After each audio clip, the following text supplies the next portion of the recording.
जब बात आती है मिड टियर के NVIDIA RTX 4050 लैपटॉप्स की, तो देखो तीन ही लैपटॉप में लोग सबसे ज्यादा कंफ्यूज रहते हैं।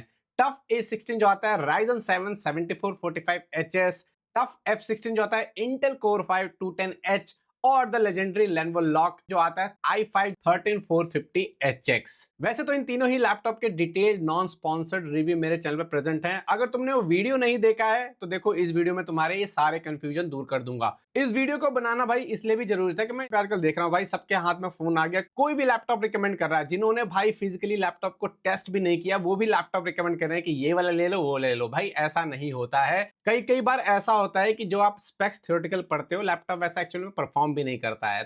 कंफ्यूजन से ज्यादा देखो हम लोग डरे रहते हैं, because we are human being. हम हमेशा राइट चीज परचेज करना चाहते हैं। इसलिए देखो, जब आपको पहले से ही किसी लैपटॉप के बारे में या कोई भी टेक प्रोडक्ट के बारे में पूरा डिटेल में पता रहता है किसके अंदर क्या कमियां हैं क्या खूबियां हैं, तो देखो रिग्रेट कम होता है। तीनों ही लैपटॉप को इन डेप्थ कंपेयर करके दिखाऊंगा, हर चीज बताऊंगा भाई किसके अंदर क्या बढ़िया है, किसके अंदर क्या कमी है, और किसको कौन सा लैपटॉप लेना चाहिए, किस यूज केस के हिसाब से कौन सा लैपटॉप परफेक्ट है, किसके थर्मल्स बढ़िया है, किसका बैटरी बैकअप बढ़िया है, किसका गेमिंग परफॉर्मेंस बढ़िया है, कौन सा लैपटॉप वीडियो एडिटिंग के लिए सुटेबल रहेगा, Lenovo के अंदर मदरबोर्ड डेड का इशू रहेगा या नहीं रहेगा, Lenovo का चार्जर सफिशिएंट है या नहीं है, और टफ के अंदर जो 140 वॉट का TGP वाला RTX 4050 आता है वो यूजफुल है भी या नहीं। इस वीडियो को देखने के बाद तुमको और किसी वीडियो को देखने की जरूरत नहीं पड़ेगी।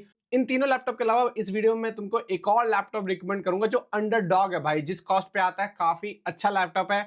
आई डोंट नो व्हाई लोग उसको क्यों इग्नोर करते हैं। मैं उसको हमेशा रिकमेंड करता हूं अपनी वीडियोस में, जब भी मैं सेल वाली वीडियो बनाता हूं। भाई तुम लोगों से हम्बल रिक्वेस्ट है कि प्लीज मेरे चैनल को सब्सक्राइब कर लो। तुम लोग मेरी वीडियोस को देखते हो, पसंद भी करते हो, बट चैनल को सब्सक्राइब नहीं करते हो। भाई 90% ऑडियंस जो मेरे चैनल को देखती है उन्होंने चैनल को सब्सक्राइब ही नहीं किया है। भाई सब्सक्राइब करने का पैसा नहीं लगता है, तो प्लीज सब्सक्राइब कर लो। और हाँ, तुमको पता ही है कि मैं लैपटॉप के नॉन स्पॉन्सर्ड रिव्यूज ही करता हूँ। तो देखो, इन लैपटॉप्स के मैंने एफिलिएटेड लिंक अपने डिस्क्रिप्शन में दे दिए हैं, उनको टैग भी कर दिया है। अगर तुम लोग लैपटॉप ऑनलाइन ही ले रहे हो Amazon फ्लिपकार्ट से, तो प्लीज मेरे लिंक का यूज कर लेना। उससे मुझे थोड़ा बहुत कमीशन मिल जाता है, मेरा चैनल चल जाता है। सेकेंडली, जिन लोगों को लैपटॉप ऑफलाइन लेना है, जो लोग दिल्ली NCR के आसपास रहते हैं, उनके लिए मैंने Lenovo और Asus के स्टोर के कॉन्टैक्ट डिटेल भी दे दिए, वहां से भी लैपटॉप ले सकते हो और डिस्काउंट ले सकते हो। सबसे पहले देखो, इन तीनों ही लैपटॉप के स्पेक्स कंपैरिजन दिखा देता हूँ। Amazon फ्लिपकार्ट के ऊपर कभी कभार चीजें गलत लिखी होती हैं, बट मेरा डेटा 100% वेरीफाइड है, मैंने ऑफिशियल वेबसाइट से नहीं लिया है। अभी आप अपने स्क्रीन पर इन तीनों ही लैपटॉप के स्पेक्स के साइड बाय साइड कंपैरिजन देख रहे हो। आगे हम लोग डिटेल में बात करेंगे जब हम लोग इंडिविजुअल सेक्शन को देखेंगे, बेंचमार्क को देखेंगे, गेमिंग परफॉर्मेंस को देखेंगे, डिस्प्ले को देखेंगे। बट अभी तुम देख लो, मोटा मोटा तुमको आइडिया मिल जाएगा। जो चीज़ जिस लैपटॉप में बढ़िया है उसको मैंने डार्क ग्रीन से हाईलाइट कर दिया है। फॉर एग्जाम्पल सीपीयू में देख सकते हो, Lenovo लॉक का सीपीयू सबसे पावरफुल है। फिजिकल कोर काउंट सबसे ज़्यादा इसी के अंदर है। बाकी तुम अगर टफ A16 का राइजन वाला सीपीयू देखोगे तो भाई इसके अंदर 6 ही कोर्स आते हैं, जिसके अंदर सिर्फ 2 परफॉर्मेंस कोर हैं, बाकी के 4 कॉम्पैक्ट कोर हैं। अगर तुमको स्पेसिफिकेशन के बारे में नहीं पता है तो तुम वीडियो को पॉज करके रीड कर सकते हो, अगर पता है तो आगे बढ़ सकते हो वीडियो में। बात करें बिल्ड की तो देखो, टफ A16 और टफ F16 में जो टॉप बॉडी है वो मेटल की है, बाकी पूरी बॉडी पॉलीकार्बोनेट प्लास्टिक की बनी हुई है। वही बात करें Lenovo लॉक की तो Lenovo लॉक की पूरी बॉडी पॉलीकार्बोनेट प्लास्टिक की है, इसमें डिस्प्ले का टॉप लिड भी प्लास्टिक ही है। टफ A16 और F16 साइज में थोड़े बड़े लैपटॉप हैं, बिकॉज इसके अंदर डिस्प्ले 16 इंच का है, जबकि लॉक के अंदर डिस्प्ले 15.6 इंच का है। बात करें डिस्प्ले के स्पेसिफिकेशन की तो देखो, टफ A16 और टफ F16 दोनों के अंदर सेम ही डिस्प्ले के पैनल आते हैं। दोनों ही लैपटॉप के अंदर डिस्प्ले रेजोल्यूशन 1200p का आता है and maximum supported refresh rate 144 hertz. 100% sRGB नहीं मिलता है, 16 इंच का साइज है। गुड थिंग इज दोनों ही लैपटॉप के डिस्प्ले 3 मिलीसेकंड रिस्पॉन्स टाइम को सपोर्ट करते हैं। ब्राइटनेस दोनों की 300 निट्स है।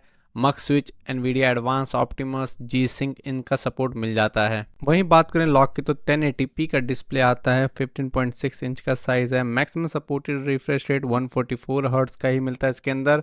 डिस्प्ले का रिस्पॉन्स टाइम भाई 20 मिलीसेकंड के आसपास रहता है इसके अंदर। NVIDIA, G-Sync, एडवांस, ऑप्टिमस इन सब का सपोर्ट इसके अंदर मिल जाता है। मक्स स्विच तो है ही इसके अंदर। और सबसे बढ़िया बात, इसके अंदर 100% sRGB डिस्प्ले मिल जाता है। टफ A16 और F16 के अंदर 100% sRGB डिस्प्ले नहीं आता है। अभी आप अपने स्क्रीन पे टफ A16 के अंदर मिलने वाले पोर्ट्स देख सकते हो। पोर्ट्स अच्छे खासे मिल जाते हैं, including Type-C USB 4 port. Similarly tough F16 के अंदर भी आपको अच्छे खासे पोर्ट्स मिल जाते हैं। टफ F16 के अंदर इंटेल बेस्ड CPU आता है, इसलिए इसके अंदर आपको थंडरबोल्ट 4 पोर्ट मिल जाता है। A16 के अंदर Ryzen CPU आता है, इसलिए इसके अंदर टाइप सी USB 4 मिलता है, बट F16 के अंदर आपको थंडरबोल्ट पोर्ट मिल जाता है। बात करें वहीं लेनोवो लॉक की, तो इसके अंदर आपको सिर्फ एक टाइप सी का पोर्ट मिलता है, वो भी USB 3.2 Gen 2 का। बाकी सारे USB पोर्ट टाइप A वाले हैं, USB 3.2 Gen 1 वाले। दोस्तों बेंचमार्क स्कोर्स और गेमिंग टेस्ट दिखाने से पहले मैं तुमको टेस्ट कंडीशन और क्राइटेरिया बताता हूँ। आसूस के अंदर जो मैक्सिमम परफॉर्मेंस वाला मोड होता है वो टर्बो पावर मोड बोलते हैं, जबकि लॉक के अंदर परफॉर्मेंस मोड आता है। ठीक है, तो लॉक को मैंने परफॉर्मेंस मोड पर रख के टेस्ट किया है और आसूस वाले लैपटॉप को टर्बो पावर मोड पे। दूसरी चीज ये है कि टफ A16 और F16 के अंदर 1200p वाइड रेजोल्यूशन वाला डिस्प्ले आता है, जबकि लेनोवो लॉक के अंदर 1080p के रेजोल्यूशन वाला डिस्प्ले आता है। इसलिए तुमको गेमिंग टेस्ट के अंदर लेनोवो लॉक के अंदर मेजॉरिटी ऑफ गेम्स में ज्यादा फ्रेम्स देखने को मिलेंगे, 5 से लेकर 8 FPS, तो तुम उसको इग्नोर भी कर सकते हो। रेजोल्यूशन की वजह से थोड़ा बहुत फ्रेम्स में डिफरेंस देखने को मिल जाता है। रूम टेम्परेचर अराउंड 25 से 26 डिग्री के बीच में था तीनों ही लैपटॉप में during game testing and benchmark testing. तीनों ही लैपटॉप के सिनेबेंच R23 स्कोर्स देख सकते हो। टफ A16 के सबसे कम स्कोर हैं, बिकॉज मैंने स्टार्टिंग में बताया ये 6 कोर का CPU जिसके अंदर 2 परफॉर्मेंस कोर हैं, बाकी सारे कॉम्पैक्ट कोर हैं। उसके बाद F16 का है और सबसे बीस्ट स्कोर देख सकते हो लॉक का है, जिसके अंदर i5 13450HX CPU आता है। Geekbench 6 CPU परफॉर्मेंस कंपैरिजन देख रहे हो, इसके अंदर भी सेम ट्रेंड फॉलो हो रहा है। लेनोवो लॉक का i5 13450HX लीड कर रहा है, उसके बाद है टफ F16 और लास्ट में है tough A16। Geekbench 6 GPU comparison की बात करें तो देखो इसमें लीड कर रहा है टफ F16। टफ F16 और A16 दोनों के अंदर ही 140 वाट का TGP वाला RTX 4050 आता है। लॉक के स्कोर सबसे कम है, हाँ टफ A16 से ज़्यादा कम नहीं है, बिकॉज लॉक के अंदर 105 वाट के TGP वाला RTX 4050 आता है। ये बेंचमार्क बेसिकली आपके GPU के परफॉर्मेंस को टेस्ट करता है। 3D मार्क टाइमस्पाई स्कोर्स के बेंचमार्क कंपैरिजन देख रहे हो, बेसिकली ये बेंचमार्क बताता है कि आपका गेमिंग में कैसा परफॉर्मेंस मिलेगा। इसके अंदर देख सकते हो लॉक वाला लीड कर रहा है only because of the CPU। इसके अंदर CPU GPU दोनों के ही परफॉर्मेंस काउंट होते हैं, बट स्कोर्स के अंदर कुछ ज़्यादा भी बड़ा डिफरेंस नहीं है। आगे अभी गेमिंग टेस्ट कंपैरिजन में हम लोग देखेंगे कि कौन सा लैपटॉप कैसा परफॉर्म करता है इन एक्चुअल। PC मार्क 10 में भी आपको सिमिलर ट्रेंड देखने को मिलता है। लेनोवो लॉक लीड कर रहा है, उसके बाद टफ F16 है, उसके बाद टफ A16 है। कोर्स में कुछ खास डिफरेंस नहीं है, डे टू डे यूज़ के लिए सारे लैपटॉप ही अच्छे हैं। PC मार्क 10 बेसिकली आपको बताता है कि आपका laptop day to day use में कितना स्मूथ रहेगा अक्रॉस वेरियस एप्लीकेशंस। बात करें क्रिएटिव ऐप परफॉर्मेंस कंपैरिजन की, तो देख सकते हो ऑब्वियसली इसमें लेनोवो लॉक लीड कर रहा है because of powerful CPU। Adobe और जितने भी वीडियो एडिटिंग सॉफ्टवेयर होते हैं भाई, उसके अंदर पावरफुल CPU का होना बहुत ज़रूरी है। इसकी वजह से तुम देख सकते हो लॉक का CPU पावरफुल है, इसलिए सारे बेंचमार्क्स में इसके स्कोर्स ज़्यादा हैं। उसके बाद टफ F16 के हैं क्योंकि इसके अंदर भी इंटेल का CPU आता है, और लास्ट में टफ A16 का है। तो अगर तो देखो तुम्हारा काम प्राइमरली वीडियो एडिटिंग है तो तुम टफ A16 अवॉइड करो, या तो टफ F16 लो, नहीं तो Lenovo lock low because of Intel CPU। अभी आप इन तीनों ही लैपटॉप के अंदर आने वाले SSD की रीड राइट स्पीड देख रहे हो। सबसे फास्टेस्ट SSD टफ A16 के अंदर आता है। रीड राइट स्पीड दोनों ही काफ़ी ज़्यादा फास्ट है। उसके बाद लेनोवो लॉक के अंदर आता है, रीड स्पीड काफ़ी फास्ट है, राइट स्पीड उतनी फास्ट नहीं है, बट टफ F16 के SSD की राइट स्पीड सबसे कम है। राइट स्पीड 2800 Mbps के आसपास है टफ F16 का। तो side by side game comparison देख सकते हो भाई, लेफ्ट साइड वाला टफ A16 है, सेंटर वाला टफ F16 है और एक्सट्रीम राइट में लॉक है। गेम सेटिंग बॉटम साइड पे देख सकते हो सेम सेटिंग पे खेल रहे हैं। रेजोल्यूशन देख सकते हो लॉक का डिफरेंट है, 1080p है, बाकी टफ A16 और F16 का 1200p रेजोल्यूशन है। Without DLSS and frame generation tough F16 और A16 में ऑलमोस्ट सेम फ्रेम्स देखने को मिलते हैं, बट लॉक के अंदर हमको ऑन एवरेज 10 फ्रेम्स ज़्यादा देखने को मिलते हैं बिकॉज लॉक के अंदर 1080p का डिस्प्ले आता है, टफ के अंदर 1200p। टफ A16 के GPU टेम्परेचर सबसे कम रहते हैं। जैसे ही हम लोग DLSS फ्रेम जनरेशन को ऑन करते हैं देख सकते हो अगेन टफ A16 F16 में हमको सेम फ्रेम्स देखने को मिलते हैं, और लॉक के अंदर हमको ऑन एवरेज 10 फ्रेम्स ज़्यादा देखने को मिलते हैं। GPU टेम्परेचर सबसे कम A16 के रहते हैं, बाकी F16 और लॉक के GPU टेम्परेचर ऑलमोस्ट सेम रहते हैं। बट बात करें CPU टेम्परेचर की तो टफ F16 का CPU सबसे ज़्यादा गर्म रहता है। यहाँ पे देख सकते हो डिस्प्ले पे हमेशा 80 डिग्री से ऊपर ही रहता है, 90 डिग्री तक जाता दिखाई देता है हमको। नेक्स्ट गेम है RDR2। देख सकते हो हम लोग अल्ट्रा प्रीसेट पे खेल रहे हैं, DLSS ऑफ है तीनों ही लैपटॉप के ऊपर। एवरेज FPS टफ A16 और F16 में ऑलमोस्ट सेम है, थोड़ा बहुत ही अंतर है, बट लॉक के अंदर आपको ऑन एवरेज 6 से लेके 8 FPS ज़्यादा मिलते हैं। GPU temperature again tough A16 के अच्छे रहते हैं और लॉक और F16 के ऑलमोस्ट सेम रहते हैं, बट अगेन CPU टेम्परेचर देख सकते हो टफ F16 में CPU टेम्परेचर काफ़ी ज़्यादा है। DLSS को क्वालिटी पे सेट करने के बाद अगेन देख सकते हो टफ A16 और F16 में अगेन ऑलमोस्ट सेम FPS है। टफ A16 में थोड़े बहुत ज़्यादा देखने को मिल जाते हैं, बट लॉक के अंदर देख सकते हो 4 से लेके 5 FPS ज़्यादा मिलते हैं फ्रेम्स आपको।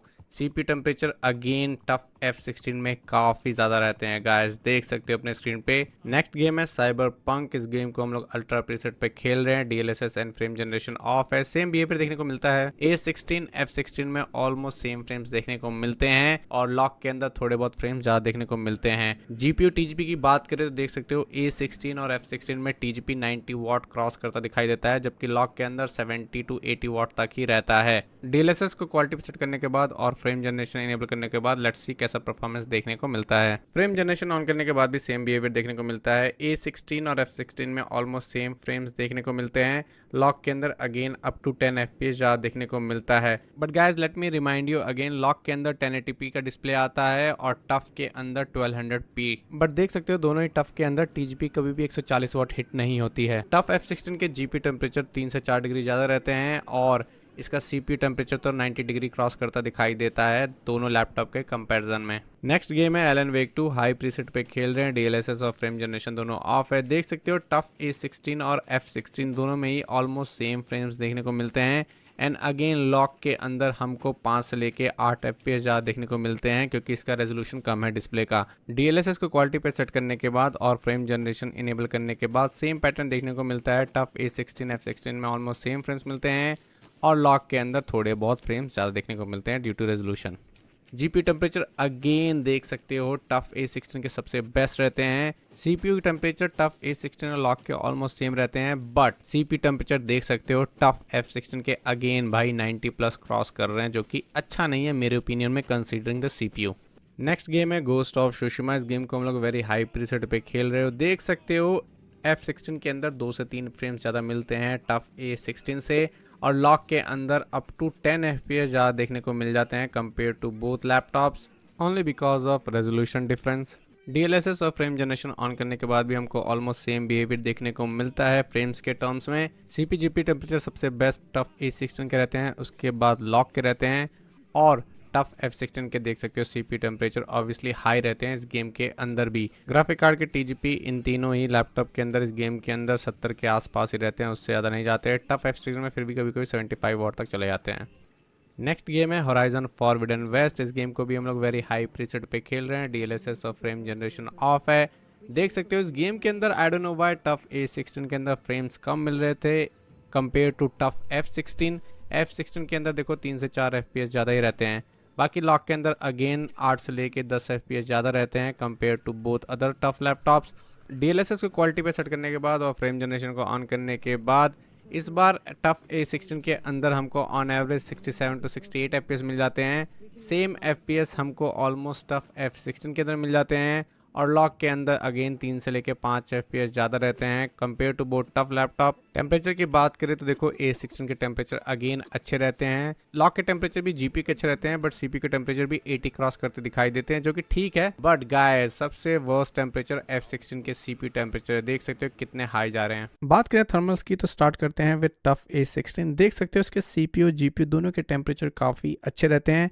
CPU Ryzen CPU है और 6 कोर का ही है तो ज़्यादा हीट प्रोड्यूस नहीं करता है, 28 to 30 वाट तक ही पावर ड्रॉ करता है। Same goes with GPU temperature. GPU के भी एवरेज टेम्परेचर काफ़ी अच्छे रहते हैं और देख सकते हो GPU गेमिंग के अंदर 97 to 98 वाट ही पावर ड्रॉ करता है। टफ F16 में देख सकते हो CPU के एवरेज टेम्परेचर और CPU के मैक्स टेम्परेचर काफ़ी ज़्यादा रहते हैं। अगर आपने गेमिंग वाला सेक्शन देखा होगा तो उसमें नोटिस किया होगा ड्यूरिंग गेमिंग CPU के टेम्परेचर काफ़ी ज़्यादा जाते हैं, फ्रिक्वेंटली हमको 90 के आसपास जाते दिखाई देते हैं।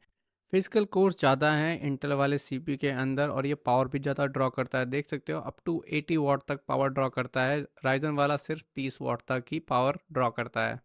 बात करें जीपीयू टेम्परेचर की, तो जीपीयू टेम्परेचर भी थोड़े से ज़्यादा रहते हैं कंपेयर टू टफ A16। देख सकते हो इसके अंदर पावर भी थोड़ा सा ज़्यादा ड्रॉ करता है ड्यूरिंग गेमिंग, कभी कभी पीक पावर 100 वाट क्रॉस कर जाती है। बात करें लेनोवो लॉग के थर्मल्स की, तो अगर आपने गेमिंग वाला सेक्शन देखा होगा तो उसके अंदर आपने नोटिस किया होगा कि लेनोवो लॉग के जीपीयू के थर्मल्स ऑलमोस्ट सेम रहते हैं टफ F16 के थर्मल से, बट सीपीयू टेम्परेचर इसका टफ A16 और टफ F16 के बीच में रहता है, मतलब मिडल में। F16 से सीपीयू टेम्परेचर कम रहता है, बट टफ A16 से सीपीयू टेम्परेचर ज़्यादा रहता है। और देख सकते हो इसका भी NVIDIA RTX 4050 कभी कभी पीक 100 वाट से ज़्यादा पावर ड्रॉ करता है, और सीपीयू भी देख सकते हो भाई मैक्सिमम 92 वाट तक पावर ड्रॉ करता है, on average 30 watt power draw करता है ड्यूरिंग गेमिंग। सो कंक्लूड करें तो टफ A16 के टेम्परेचर सबसे बेस्ट रहते हैं सीपीयू जीपीयू के, उसके बाद लेनोवो लॉग के हैं, और लास्ट में टफ F16 के हैं। टफ A16 और F16 दोनों के अंदर ही 56 वाट आवर की बैटरी आती है, लेनोवो लॉग के अंदर 60 वाट आवर की बैटरी आती है। और बात करें बैटरी बैकअप की, देखो टफ A16 में आपको 4.5 घंटे तक का बैटरी बैकअप मिल सकता है, बिकॉज राइजन CPU काफ़ी ज़्यादा पावर एफिशिएंट है। सो अगर लो पावर मोड पे लैपटॉप को चलाओगे तो 4.5 घंटे तक का बैटरी बैकअप एक्सपेक्ट कर सकते हो। वहीं F16 के अंदर आपको 3.5 घंटे से लेके 3 घंटे तक का बैटरी बैकअप मिल सकता है, बिकॉज इंटेल CPU है तो थोड़ा पावर ज़्यादा कंज्यूम करता है कंपेयर टू राइजन। वही बात करें लेनोवो लॉग की, तो लेनोवो लॉग की on same power setting 4K YouTube video playback में 2.5 घंटे तक का बैटरी बैकअप मिल सकता है। इसका CPU काफ़ी ज़्यादा पावरफुल है, HX सीरीज़ का है, इसलिए कम बैटरी बैकअप मिलता है। Tough A16 and tough F16 दोनों के अंदर 240 वाट का चार्जर आता है, जो कि सफिशेंट है इन दोनों ही लैपटॉप को इनफ पावर प्रोवाइड करने के लिए। कोई भी बैटरी ड्रेनेज देखने को नहीं मिलता है, मतलब ड्यूरिंग गेमिंग चार्जर कनेक्ट रहेगा तो कोई भी बैटरी डिस्चार्ज नहीं होती। On the other hand Lenovo log के इस वाले वेरिएंट में 170 वाट का चार्जर आता है। अब 170 वाट का चार्जर देखते ही तुम्हारे मन में डाउट होगा कि भैया लेनोवो लॉग के अंदर क्या बैटरी ड्रेनेज का इशू अभी भी है, मतलब जब हम गेम खेलते हैं चार्जर लगाने के बाद भी क्या बैटरी ड्रॉप होती है? तो देखो इसका आंसर है हाँ भी और ना भी। देखो मैंने पहले भी इस पर रिगार्डिंग बहुत सारी वीडियो बना रखी है। लेनोवो ने बायस के अंदर एक सेटिंग दिया हुआ है जिसका नाम है बैटरी ड्रॉप प्रोटेक्शन। जब तुम इसको ऑफ या ऑटो मोड पे रखते हो और जब तुम 170 वाट का चार्जर यूज़ करते हो तो बैटरी ड्रॉप होती है कुछ गेम्स में। फॉर एग्जांपल लेफ्ट साइड में देख सकते हो, अपने एक्सट्रीम साइड में बैटरी ड्रॉप होते तुमको दिखाई देगी। जब बैटरी ड्रॉप प्रोटेक्शन ऑफ या ऑटो मोड पे होता है तो देख सकते हो CPU और GPU बहुत ज़्यादा पावर ड्रॉ करते हैं। सेंटर में देख सकते हो बायस के अंदर जब तुम बैटरी ड्रॉप प्रोटेक्शन को ऑन कर देते हो तो 170 वाट का चार्जर होने के बाद भी बैटरी ड्रॉप नहीं होती है। इस केस में लैपटॉप क्या करता है, CPU और GPU की पावर को थोड़ा लिमिट कर देता है। फॉर एग्जांपल जब बैटरी ड्रॉप प्रोटेक्शन ऑफ या ऑटो पे रहता है, देख सकते हो RTX 4050 का वाटेज 95-94 वाट रहता है, बट जैसे ही तुम बैटरी ड्रॉप प्रोटेक्शन ऑन करते हो तो इसका वाटेज 80 वाट के आसपास रहता है। बट फ्रेम्स में देख सकते हो कुछ खास डिफरेंस नहीं है, दोनों ही केस में ऑलमोस्ट आपको सेम फ्रेम्स मिलते हैं। एक्सट्रीम राइड में मैंने दिखा रखा है, अगर तुम 245 वाट का चार्जर यूज़ करते हो तो बैटरी ड्रॉप प्रोटेक्शन ऑफ या ऑटो पे रखोगे तो फिर भी बैटरी ड्रॉप नहीं होती है, जो कि 170 वाट के चार्जर में होता है। So now it's not a very big deal, 170 वाट के चार्जर से भी तुम्हारी बैटरी सेफ रहेगी, बैटरी डिस्चार्ज नहीं होगी ड्यूरिंग गेमिंग चार्जर कनेक्ट होने के बाद भी। बस तुमको बायस के अंदर जाकर बैटरी ड्रॉप प्रोटेक्शन को ऑन कर लेना है। अगर तुम इसके साथ सेटिस्फाई नहीं हो तो तुम लेनोवो को कंप्लेन करके 245 वाट का चार्जर भी ले सकते हो। किसी किसी को दे देते हैं, किसी किसी को नहीं देते हैं, तो तुम्हें देखना पड़ेगा अपने हिसाब से। देखो बात करें कीबोर्ड की, तो देखो कीबोर्ड की क्वालिटी की बात करूँ तो ज़्यादा प्रीमियम है। टफ A16 और F16 इन दोनों में सेम ही क्वालिटी के कीबोर्ड आते हैं, चिकलेट वाले आते हैं, जो काफ़ी प्रीमियम लगते हैं प्रेस करने में और काफ़ी ड्यूरेबल भी हैं। चिकलेट कीबोर्ड है तो ये स्वैपेबल की कैप्स के साथ नहीं आते हैं। Tough A16 and tough F16 में सिंगल जोन RGB वाला कीबोर्ड आता है। बात करूं लेनोवो लॉग के कीबोर्ड की, तो देखो इसके अंदर मल्टी जोन RGB लाइट वाला कीबोर्ड आ जाता है विद स्वैपेबल की कैप्स।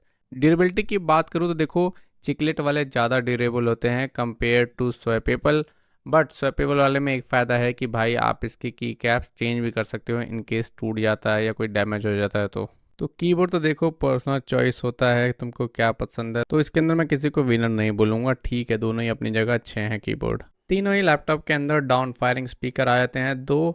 और बात करूँ साउंड क्वालिटी की, तो टफ A16 और F16 के स्पीकर थोड़े से लाउड हैं कंपेयर टू लेनोवो लॉग।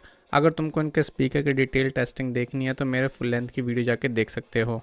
इन तीनों ही लैपटॉप के साथ Xbox का गेम पास आपको 3 मंथ के लिए फ्री मिल जाता है और इन तीनों ही लैपटॉप के अंदर माइक्रोसॉफ्ट ऑफिस स्टूडेंट वाला वेरिएंट भी इंस्टॉल मिल जाता है लाइफ टाइम के लिए। बात करें लैपटॉप के प्रेजेंट कॉस्ट की तो देखो टफ F16 जो आता है इंटेल कोर 5 210H RTX 4050 वाला वेरिएंट, उसका कॉस्ट 98,000 के आसपास है। लेनोवो लॉक वाला वेरिएंट अमेजन पे सस्ता मिल रहा है अराउंड 95,000 रुपीज़ का, सेम आपको ऑफलाइन स्टोर पे मिल जाएगा।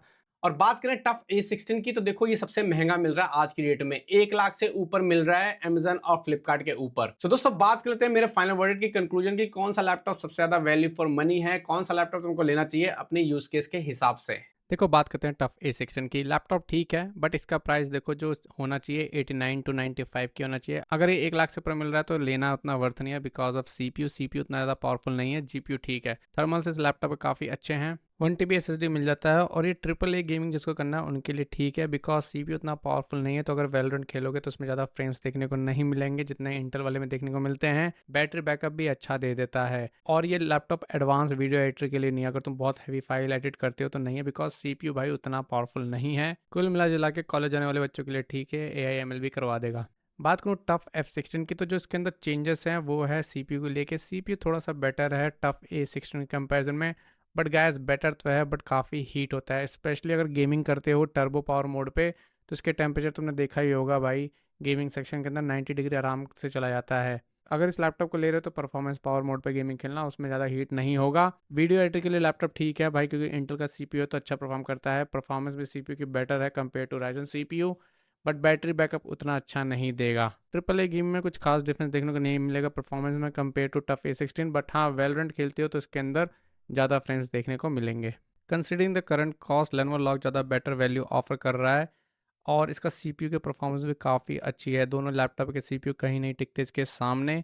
थर्मल्स अच्छे हैं CPU के भी GPU के भी। Considering the power draw, CPU भाई 80 वाट तक ड्रॉ कर लेता है पावर और GPU तो 105 वाट तक जाते हैं, मैंने देखा है। अगर तुमने थर्मल वाला सेक्शन देखा होगा तो मैंने दिखाया है।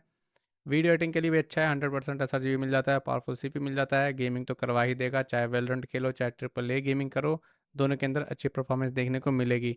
चार्जर 170 वाट का है जो पहले एक दिक्कत थी बट अभी दिक्कत नहीं है, बायस के अंदर सेटिंग मिल जाती है। बैटरी ड्रॉप प्रोटेक्शन का उसको इनेबल कर दोगे तो तुम्हारी बैटरी डिस्चार्ज नहीं होगी ड्यूरिंग गेमिंग। और बात करें मदरबोर्ड डेड इशू की तो देखो जितने भी मॉडल्स MS ऑफिस 2024 के साथ आते हैं वो सब न्यू मैन्युफैक्चर्ड यूनिट हैं, उन मॉडल्स के अंदर मदरबोर्ड डेड इशू नहीं है।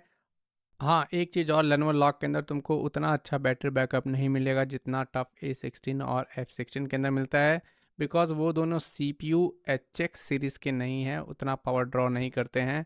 इन तीनों लैपटॉप के अलावा जो लैपटॉप एक और मेरी नज़र में काफ़ी अच्छा है वो है HP विक्टस का ये वाला वेरिएंट। CPU इसमें अच्छा मिल जाता है, 14 जनरेशन का 14450 HX मिल जाता है जो कि बेटर है 13 जनरेशन 13450 HX से भी। और गाय सबसे बढ़िया चीज़ 24 GB की DDR5 रैम मिल जाती है। SSD 512 GB है बट अपग्रेड कर सकते हो, एक्स्ट्रा स्लॉट मिल जाता है। ग्राफिक कार्ड NVIDIA RTX 4050 मिल जाता है जिसका 75 वाट TGP है। इसका डिस्प्ले 100% sRGB के साथ नहीं आता है, जिनके पास एक्सटर्नल मॉनिटर वो लैपटॉप ले सकते हो, गेमिंग एडिटिंग दोनों के लिए अच्छा है। सो दोस्तों ये था इन तीनों ही लैपटॉप का डिटेल कंपैरिजन। अगर तुमको मेरी वीडियो पसंद आई तो सब्सक्राइब कर लेना गाइस। अगेन रिक्वेस्टिंग, 90% लोग जो मेरे चैनल को देखते हैं चैनल को सब्सक्राइब नहीं करते हैं। भाई थोड़ा बहुत मोटिवेशन मुझे भी चाहिए होता है लाइफ में, so please subscribe the channel. तुम्हारी कोई भी क्वेरी है कमेंट में पूछ लो, रिप्लाई मिल जाएगा। मिलते हैं किसी और वीडियो में, till then bye, take care.